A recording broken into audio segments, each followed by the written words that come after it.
Hi, my name is Simon Locke. I'm the founder and CEO of Communications Match. Today, I'm delighted to be with Ken Jacobs. Ken is the principal of Jacobs Consulting and Executive Coaching. What do you think it takes to be a successful leader during the pandemic? And has this changed maybe from normal times? It's not so much a matter of changing. I think there are some key skills and key attributes that fit our definition of great leadership, but some are really coming to the forefront these days. Things like courage, when you think of leaders who have led their followers through war, like Churchill or Lincoln, very, very courageous. They've got a ton of confidence that they will get us through this, and that's something leaders today need to tap into.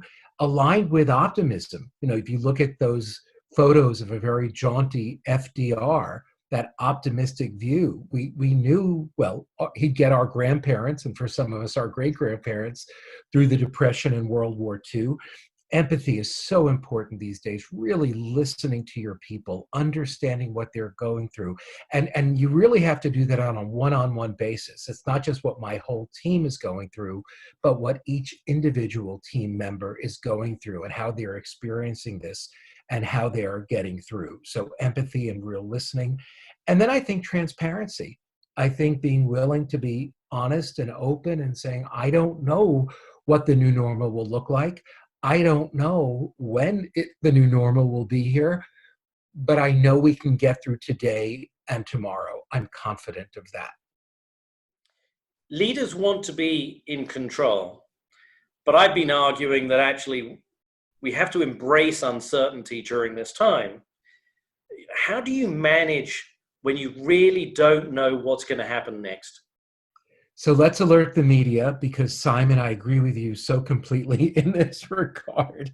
I think letting go is so powerful these days. I think accepting the uncertainty of it all and saying, I didn't create it, I didn't see it coming, who could have?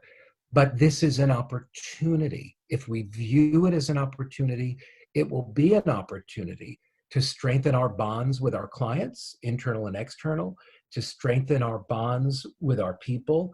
If ever there was a time to understand mindfulness, being present, living in the moment now is the time. Because once you accept that you can't control it, then you can work on the things you can control, starting with your reaction to all of this. Agency and communications leaders are under enormous pressure. Are there things that great leaders do to help them make the best possible decisions in a situation like this? Absolutely. I mean, it starts with great self-awareness. It starts with knowing how you're leading your people and how you're leading yourself. And speaking of leading yourself, all that advice we're getting, it is absolutely true.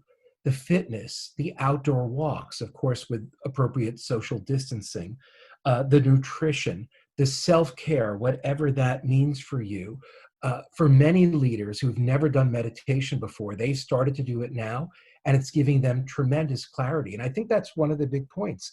You've got to have a clear mind so you really can see all the choices in front of you, so you can understand the pros and cons.